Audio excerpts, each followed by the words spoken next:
समाज की यदि बात करें तो समाज में जिस प्रकार से विद्वेष फैलाने की कोशिश करी जाती है, मैं किसी का भी नाम नहीं लेना चाहूँगा उसमें, वह चाहे किसी भिन्न भिन्न समुदाय, बहुत लोग हैं, आप सभी लोग जानते हैं, मैं किसी का नाम नहीं लेना चाहता और मैं बिना किसी की ओर कोई भी इशारा किए, क्योंकि दोष दर्शन नहीं, जैसे दोष दर्शन न होने का मतलब बस इतना ही है, जैसे कि कचड़े में से यदि गंदगी दुर्गंध आए तो उससे दूर हटाया जा सकता है, न कि उसमें इत्र डाल करके उसे सुगंधित करने का प्रयास किया जा सकता है। नहीं, हमारे यहाँ पर कचड़े को दूर कर देना या कचड़े से दूर हो जाने की परंपरा है, उसे बहुत सुगंधित करने की परंपरा नहीं है, क्योंकि कचड़ा कचड़ा ही होता है। कचड़े की भूमिका दुर्गंध फैलाने की ही है। जैसे अब जो हमारे यहाँ दुर्गंध, इसी प्रकार के कचड़े हमारे यहाँ दुर्गंध फैलाए पड़े होंगे, इसी प्रकार के कचड़े हमारे यहाँ दुर्गंध फैलाए हुए हैं। जैसे उदाहरण के लिए, माना एक कक्षा, एक क्लास है, उस क्लास में 50 बच्चे, ठीक, उसमें 10-10 बच्चों की 5 रो बनी हुई है, ठीक। जो सबसे पीछे की रो वाले बच्चे हैं,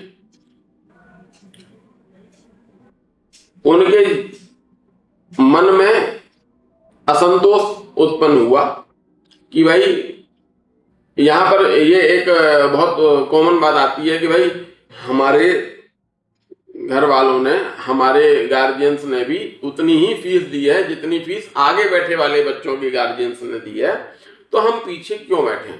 चलिए ठीक है, उनके असंतोष को मानते हुए कक्षा अध्यापक ने कहा कि भाई आप लोग आगे आ जाइए। तो स्वाभाविक बात से जब वो बच्चे आगे आकर के बैठेंगे तो कोई बच्चा तो फिर पीछे पहुंच जाएगा। अब पीछे बैठे वाला बच्चा फिर इस बात को कहे कि भाई हमारे अभिभावक ने भी उतनी ही फीस दी है जितने आगे बैठे वाले बच्चे ने दी है, तो भाई कक्षा अध्यापक इस बात को कहेगा कि हाँ बात सही है, ठीक है, ठीक है, तुम आगे आकर के बैठो। स्वाभाविक सी बात है कि जब वो बच्चे आगे आकर के बैठेंगे तो कुछ बच्चे फिर पीछे पहुंच जाएंगे। ये क्रम लगातार चलता रहेगा और यही क्रम लगातार चल रहा है। इससे अच्छा क्या है कि हम जहां जिस पायदान पर हैं उसको स्वीकार करें और वहीं उसको स्वीकार करते हुए अच्छे से पढ़ाई करें, जिससे कि वार्षिक परीक्षा में सब उत्तीर्ण हो जाएं।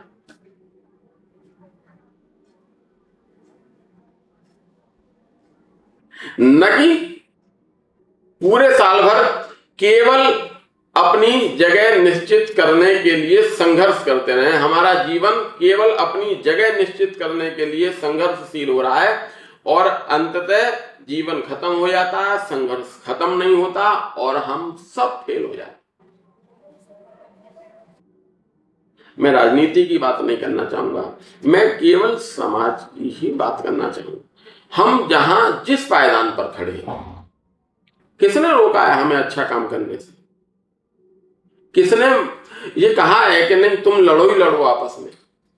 कौन नहीं जानता इस बात को कि हमें आपस में नहीं लड़ना चाहिए? क्यों लड़ रहे हैं?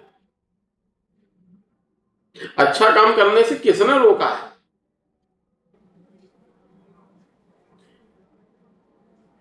किसी ने नहीं।